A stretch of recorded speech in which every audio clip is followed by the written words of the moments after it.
BLM Kerala Tamil Nadu Pondicherry. Wayanad township സന്ദർശനത്തിനിടെയുണ്ടായ വിവാദത്തിൽ മുഖ്യമന്ത്രി മമ്മൂട്ടിയോട് പരസ്യമായി മാപ്പ് പറഞ്ഞ നടപടിയിൽ CPM-ൽ ഭിന്നത രൂക്ഷമാവുകയാണ്. മുഖ്യമന്ത്രിയെ സൈബർ ഇടങ്ങളിൽ വിമർശിച്ച ഒരു വിഭാഗം പാർട്ടി പ്രവർത്തകർ രംഗത്തെത്തിക്കഴിഞ്ഞു. പരസ്യമായി മാപ്പ് പറഞ്ഞതിലാണ് ഒരു വിഭാഗം അമർഷം രേഖപ്പെടുത്തുന്നത്. അതേസമയം മുഖ്യമന്ത്രിയെയും മമ്മൂട്ടിയെയും പിന്തുണച്ചും ഒരു വിഭാഗം രംഗത്തെത്തിയിട്ടുണ്ട്. കഴിഞ്ഞ ദിവസമാണ് മുഖ്യമന്ത്രി മമ്മൂട്ടിയോട് പരസ്യമായി മാപ്പ് പറഞ്ഞത്. ആ ജില്ലയിലുള്ള CPIM-ന്റെ ജില്ലാ സെക്രട്ടറി റഫീഖ്, ആ ചെറുപ്പക്കാരനും അവിടെയുണ്ട്. ഇദ്ദേഹത്തിൻ്റെ കൂടെ നിൽക്കുന്നു, ഇദ്ദേഹത്തിൻ്റെ കൂടെ പോകുന്നു. അപ്പോൾ ആരെയും അറിയിച്ചുകൊണ്ടുള്ള യാത്രയല്ല മമ്മൂട്ടിയുടേത്. സ്വാഭാവികമായി അദ്ദേഹം ഈ ചെറുപ്പക്കാരനോട് പറയുകയാണ്, നിങ്ങൾ ക്ഷണിച്ചിട്ട് ഞാൻ വന്നതല്ലാതെ നിങ്ങൾ എൻ്റെ കൂടെ തന്നെ ഇങ്ങനെ നടക്കുമ്പോൾ അത് മറ്റു രീതിയിൽ ചിത്രീകരിക്കപ്പെടില്ലേ എന്ന് പറഞ്ഞാൽ, നമ്മുടെ കേരളത്തിൽ എന്തും വിവാദമാക്കാൻ ശ്രമിക്കുന്നവരുണ്ടല്ലോ, ആ വിവാദത്തിനൊരു അവസരമുണ്ടാക്കി കൊടുക്കൂലേ എന്നാണ് മമ്മൂട്ടി സൗദ്ദേശത്തോടെ ഉദ്ദേശിച്ചിട്ടുണ്ടാകുക. ഇത് തീർത്തും വ്യക്തിപരമായി പറഞ്ഞൊരു കാര്യമാണ്, ഒരു ക്യാമറയുടെയും മുന്നിൽ പറഞ്ഞതല്ല. പക്ഷെ നമ്മുടെ നാട്ടിൽ ക്യാമറയും ശരീരത്തിൽ വെച്ച് നടക്കുന്ന ധാരാളം ആളുകൾ ഇപ്പോൾ ഉണ്ട്. ആ കൂട്ടത്തിൽ ഒരാൾ ഇവരുടെ അടുത്ത് നിൽക്കുന്നുണ്ടാവും. ഇപ്പോൾ നമ്മുടെ ഷർട്ടിന് ബട്ടണുണ്ട്. ഈ ബട്ടൺ സാധാരണ ബട്ടൺ എല്ലാവർക്കും ഉണ്ടല്ലോ. എന്നാൽ ചില ബട്ടൺ ക്യാമറയായിരിക്കും. നമ്മുടെ പോക്കറ്റിൽ പേനയുണ്ട്, ചില പേന ക്യാമറയായിരിക്കും, നമ്മളറിയില്ല. അപ്പോൾ ഇത് വിവാദമാക്കാൻ താല്പര്യമുള്ളവർ വലിയ തോതിൽ വിവാദമാക്കിയിട്ട് എന്തോ ഇയാളെ അവമാനിച്ചു, മമ്മൂട്ടി ക്ഷുഭിതനായി എന്നൊക്കെ പറഞ്ഞിട്ടുള്ള വാർത്തകൾ ആദ്യമേ തന്നെ പ്രചരിപ്പിക്കേണ്ടത്.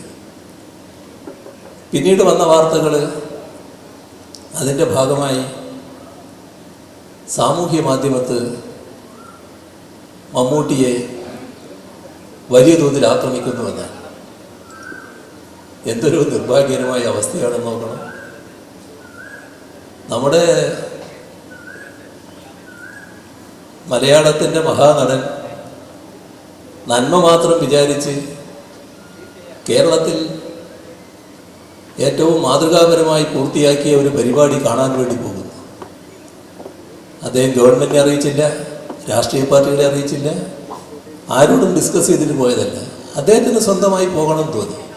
സ്വാഭാവികമല്ലേ ഇത്? അങ്ങനെ ഒരുപാട് ആളുകൾ ചെന്നല്ലോ അവിടെ. എന്തിനാണ് അത് വിവാദമാക്കിയത്? ഏറ്റവും നിർഭാഗ്യകരമായ അവസ്ഥ, ചിലർ ഈ കാര്യത്തിൽ CPIM-ന്റെ സോഷ്യൽ മീഡിയ പോരാളികൾ വലിയ തോതിൽ മമ്മൂട്ടിയെ ആക്രമിച്ചു എന്ന വാർത്തയാണ്. CPIM-ന്റെ ഈ സോഷ്യൽ മീഡിയ രംഗത്ത് ഇടപെടുന്നവർക്ക് മമ്മൂട്ടിയെ തിരിച്ചറിയാൻ കഴിയാത്ത കാലമായോ? മമ്മൂട്ടി ആരാണെന്ന് മനസ്സിലാക്കാൻ പറ്റാത്ത അവസ്ഥ വന്നു. പക്ഷേ സോഷ്യൽ മീഡിയയിൽ പലതരത്തിലുള്ള അഭിപ്രായങ്ങൾ പലപ്പോഴും വരാറുണ്ട് എന്നത് നമുക്ക് ഏവർക്കും അറിയാം. ഏതായാലും കേരളത്തിൻ്റെ മലയാളത്തിൻ്റെ മഹാനടന് അത്തരത്തിലൊരു പ്രചരണത്തിൻ്റെ ഭാഗമായി മനസ്സിന് വിഷമമോ പ്രയാസമോ ഉണ്ടായിട്ടുണ്ടെങ്കിൽ, പ്രത്യേകിച്ച് CPIM-ന്റെ ഏതെങ്കിലും ആളുകൾക്ക് അതിൽ ബന്ധമുണ്ട് എന്ന് കരുതുന്നുണ്ടെങ്കിൽ, ഈ ഘട്ടത്തിൽ പരസ്യമായി അദ്ദേഹത്തോട് ഞാൻ ക്ഷമ ചോദിക്കുകയാണ്. വയനാട് ടൗൺഷിപ്പ് കാണാൻ ആരും ക്ഷണിക്കാതെ തന്നെ ഒരുപാട് ആളുകൾ എത്തി. അങ്ങനെ വന്ന ഒരാളാണ് മലയാളത്തിന്റെ മഹാനടൻ മമ്മൂട്ടി. ആരെയും അറിയിച്ചുകൊണ്ടായിരുന്നില്ല മമ്മൂട്ടിയുടെ സന്ദർശനം. വരണമെന്ന് തോന്നി അദ്ദേഹം എത്തിയതാണ്. എല്ലാ ഘട്ടത്തിലും കേരളത്തിന്റെ നന്മയ്ക്ക് വേണ്ടി നിലകൊള്ളുന്ന പ്രമുഖ സ്ഥാനത്തുള്ളവരിൽ ഒരാളാണ് മമ്മൂട്ടി. നിരവധി ജീവകാരുണ്യ പ്രവർത്തനങ്ങളിൽ അദ്ദേഹം ഇടപഴകുന്നുണ്ട്. അന്നേ ദിവസം ചെന്നൈയിൽ നിന്ന് തന്നെ കാലത്ത് കോഴിക്കോട് എത്തിയ ശേഷമാണ് അദ്ദേഹം വയനാട്ടിൽ എത്തുന്നതെന്ന് മുഖ്യമന്ത്രി പറഞ്ഞു.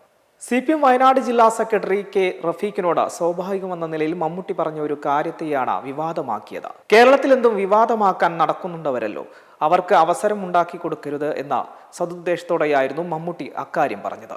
ഒരു ക്യാമറയ്ക്ക് മുന്നിലും പറഞ്ഞതല്ല അത്. ശരീരത്തിന്റെ ക്യാമറ വെച്ച് നടക്കുന്ന നിരവധി പേരുണ്ട്. അങ്ങനെ ഒരാൾ അവിടെ ഉണ്ടായിരുന്നു. ഇത് വിവാദമാക്കാൻ താല്പര്യമുള്ളവർ വലിയ തോതിൽ വിവാദമാക്കി. മമ്മൂട്ടി അപമാനിച്ചു, ക്ഷുഭിതനായി എന്നുള്ള വാർത്തകൾ വന്നു. മമ്മൂട്ടിക്കെതിരെ വ്യാപക പ്രചാരണം നടന്നു. എന്തൊരു നിർഭാഗ്യമായ സ്ഥിതിയാണ്. നന്മ മാത്രം വിചാരിച്ച് ചെയ്ത പ്രവൃത്തിയായിരുന്നു ആ യാത്ര. എന്നിട്ടും അത് വിവാദമാക്കി. CPMന്റെ സോഷ്യൽ മീഡിയ പോരാളികൾ മമ്മൂട്ടിയെ ആക്രമിച്ചുവെന്ന വാർത്തകൾ വന്നു. റഫീഖ് അതിൽ കൃത്യമായ പ്രതികരണമാണ് നടത്തിയത്. ഒരു ആക്ഷേപവും ഉണ്ടായിട്ടില്ല എന്ന് അദ്ദേഹം തന്നെ വ്യക്തമാക്കി കഴിഞ്ഞു. ഇത്തരം സംഭവങ്ങൾ നമ്മുടെ നാടിന് ഗുണകരമല്ല. നന്മയുടെ കൂടെ നിൽക്കാൻ കഴിയണമെന്നും മുഖ്യമന്ത്രി കൂട്ടിച്ചേർത്തു. അതേസമയം നിയമസഭാ തെരഞ്ഞെടുപ്പ് അടുത്തിരിക്കെ മമ്മൂട്ടി വിഷയത്തിൽ ജനങ്ങൾക്കിടയിൽ പാർട്ടിയുടെ മുഖച്ഛായ കാത്തുസൂക്ഷിക്കാനാണ് മുഖ്യമന്ത്രി മമ്മൂട്ടിയോട് മാപ്പ് പറഞ്ഞതെന്നും ആക്ഷേപമുണ്ട്. വയനാട് ടൗൺഷിപ്പിൽ വെച്ച CPM ജില്ലാ സെക്രട്ടറി കെ റഫീഖിനോട് മമ്മൂട്ടി അതൃപ്തി പ്രകടിപ്പിച്ച സംഭവം നേരത്തെ വിവാദമായിരുന്നു. വയനാട് ടൗൺഷിപ്പ് സന്ദർശനത്തിനിടെ എപ്പോഴും തന്റെ ഒപ്പം നിൽക്കുന്ന തെറ്റിദ്ധാരണയ്ക്ക് ഇടയാക്കുമെന്നായിരുന്നു മമ്മൂട്ടി ജില്ലാ സെക്രട്ടറിയോട് അതൃപ്തി പറഞ്ഞത്. ഇതിന്റെ വീഡിയോയും പുറത്തു വന്നിരുന്നു. മമ്മൂട്ടിക്കെതിരെ ഇടത് കേന്ദ്രങ്ങളിൽ നിന്ന് സൈബർ ആക്രമണം രൂക്ഷമായിരുന്നു. വിഷയം സൈബർ ഇടങ്ങളിലടക്കം ആളിക്കത്തിയതും UDF നേതാക്കളും പ്രവർത്തകരും കക്ഷി ചേർന്നതും പ്രശ്നം കൂടുതൽ വഷളാക്കി. ഇതിനെല്ലാം ഒടുവിൽ മമ്മൂട്ടി റഫീഖിനെ വീഡിയോ കോൾ വിളിച്ച് കാര്യം വിശദീകരിച്ചിരുന്നു. മമ്മൂട്ടി വിളിച്ച കാര്യം റഫീഖ് തന്നെയാണ് അറിയിച്ചത്. തിരക്കും ബഹളവും മമ്മൂട്ടിക്ക് അലോസരമാകരുതെന്ന ഉദ്ദേശത്തോടെയാണ് താൻ ഇടപെട്ടതെന്ന് റഫീഖ് ഫേസ്ബുക്കിൽ കുറിച്ചു. മമ്മൂട്ടി ഹൃദയത്തോട് ചേർത്ത് വെക്കുന്ന നടനാണെന്നും വിവാദം അവസാനിപ്പിക്കണമെന്നും റഫീഖ് ആവശ്യപ്പെട്ടു. പ്രശ്നത്തിൽ നിന്ന് എങ്ങനെയെങ്കിലും തലയൂരാനുള്ള ശ്രമത്തിനിടയിലാണ് മമ്മൂട്ടി തന്നെ ജില്ലാ സെക്രട്ടറിയെ വിളിച്ചത്. ഇതിനു പിന്നാലെയാണ് ഇപ്പോൾ പരസ്യമായി മാപ്പ് പറഞ്ഞുകൊണ്ട് മുഖ്യമന്ത്രി പിണറായി വിജയൻ രംഗത്തെത്തിയിരിക്കുന്നത്. BLM കേരള, തമിഴ്നാട്, പോണ്ടിച്ചേരി.